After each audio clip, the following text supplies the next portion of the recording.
सभी साथियों को एक बार पुनः नमस्कार। साथियों, एक बार पुनः स्वागत है आपका हमारे YouTube चैनल पर। साथियों, आज के इस वीडियो में हम बात करेंगे एनसीईआरटी सॉल्यूशन कक्षा 6 विषय विज्ञान के चैप्टर संख्या 5 पदार्थों का पृथक्करण। चैप्टर के अंदर जो प्रश्न पूछे गए हैं साथियों, उनका आज के इस वीडियो में हम सॉल्यूशन करने वाले हैं। तो साथियों, समय को ज़्यादा वेस्ट न करते हुए शुरू करते हैं। पहला प्रश्न है, हमें मिश्रण के विभिन्न घटकों को अलग करने की आवश्यकता क्यों है? 2 उदाहरण दीजिए। आंसर लिखेंगे, जब 2 या 2 से अधिक पदार्थ एक साथ मिलते हैं तो मिश्रण बनाते हैं। मिश्रण के घटकों को अलग कर देना चाहिए क्योंकि कुछ घटक उपयोगी नहीं हो सकते। उदाहरण के लिए, चाय बनाते समय चाय की पत्तियों को छलनी से तरल पदार्थ से अलग कर दिया जाता है। गेहूँ, चावल या दाल में मिश्रित कंकड़ को हाथ से निकालना पड़ता है। अगला प्रश्न है, निष्पावन से क्या अभिप्राय है? यह कहाँ उपयोग किया जाता है? आंसर लिखेंगे, मिश्रण से घटकों को अलग करने की विधि को निष्पावन कहते हैं। इस विधि में मिश्रण के भारी और हल्के घटकों को हवा द्वारा या हवा के झोंके द्वारा अलग किया जाता है। इस विधि का उपयोग किसान अनाज के भारी बीजों से हल्के भूसी के कणों को अलग करने के लिए करते हैं। अगला प्रश्न है साथियों, खाना पकाने से पहले आप दालों के लिए दिए गए नमूने से भूसी या गंदगी के कणों को कैसे अलग करेंगे? तो आंसर लिखेंगे, खाना पकाने से पहले दाल को पानी में डालें। भूसी के कण पानी में हल्के होने से तैरने लगते हैं, जबकि गंदगी या रेत के कण पानी में मिल जाते हैं, जिससे पानी थोड़ा गंदा हो जाता है। बर्तन को झुकाकर पानी निकाल दें, जिससे भूसी और गंदगी के कुछ अंश अलग हो जाएंगे। अगला प्रश्न है साथियों, छानना क्या है? इसका उपयोग कहाँ किया जाता है?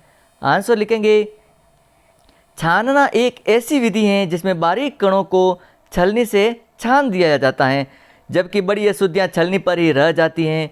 गेहूं को पीसने से पहले उसमें से भूसी और पत्थर जैसी अशुद्धियों को अलग करने के लिए उसको छानना पड़ता है। इसका उपयोग आटा से भूसी, बालू से कंकड़ अलग करने में होता है।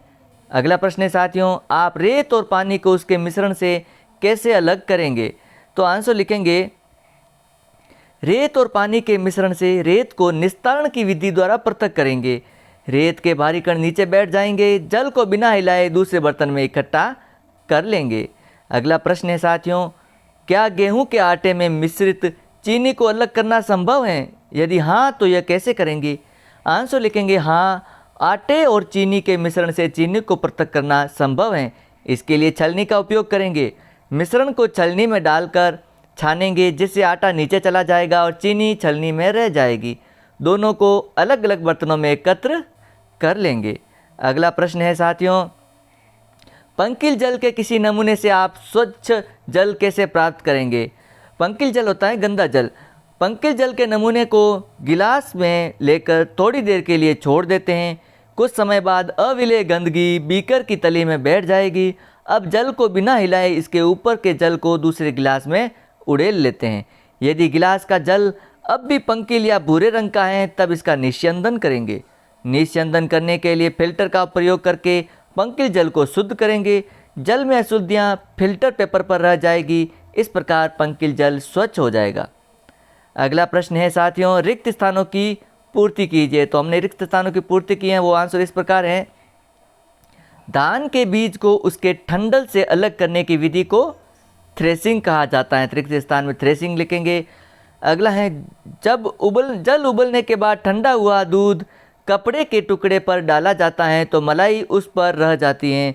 दूध से क्रीम अलग करने की यह प्रक्रिया निस्यंदन का एक उदाहरण है। रिक्त स्थान में निस्यंदन आएगा। अगला है, समुद्र के जल से नमक वाष्पन प्रक्रिया द्वारा प्राप्त किया जाता है। अगला है, जब गंदे पानी को रात भर बाल्टी में रखा जाता है तो अशुद्धियाँ नीचे बैठ जाती हैं, फिर ऊपर से साफ पानी डाला गया। इस उदाहरण में प्रयुक्त पृथक्करण की प्रक्रिया को निस्तारण कहा जाता है। अगला है, सच या झूठ लिखिए। तो आंसर इस प्रकार लिखेंगे साथियों, पहला है, दूध और जल के मिश्रण को निस्यंदन द्वारा पृथक किया जाता है। यह कथन असत्य है, यहाँ पर असत्य लिखेंगे। नमक तथा चीनी के मिश्रण को निष्पावन द्वारा पृथक कर सकते हैं। यह कथन असत्य है। चाय की पत्तियों को चाय से पृथक निस्यंदन द्वारा किया जाता है। यह कथन सत्य है। और अनाज और भूसे का पृथक्करण निस्तारण प्रक्रम द्वारा किया जाता है। यह कथन असत्य है। अगला प्रश्न है साथियों, नींबू पानी में नींबू का रस और चीनी मिलाकर तैयार किया जाता है। आप इसे ठंडा करने के लिए बर्फ़ डालना चाहेंगे। क्या आपको नींबू पानी में चीनी घोलने के बाद पहले या बाद में बर्फ़ मिलानी चाहिए? किस स्थिति में अधिक चीनी घोलना संभव होगा? आंसर लिखेंगे नींबू पानी में चीनी घोलकर बर्फ़ मिलानी चाहिए। बर्फ़ डालने से पहले अधिक चीनी मिलाना संभव है। तो साथियों, इस प्रकार ये चैप्टर कंप्लीट होता है। यदि आपको इसका PDF डाउनलोड करना है तो साथियों, वीडियो के डिस्क्रिप्शन में वेबसाइट exammodelpaper.in का लिंक दिया गया है। आप वहां पर जाकर के इस PDF को ईजिली डाउनलोड कर सकते हैं। साथियों, वीडियो अच्छा लगे तो लाइक और शेयर करना ना भूलें। चैनल पर पहली बार हो तो चैनल को ज़रूर सब्सक्राइब करें। मिलते हैं एक अन्य चैप्टर के सॉल्यूशन के साथ।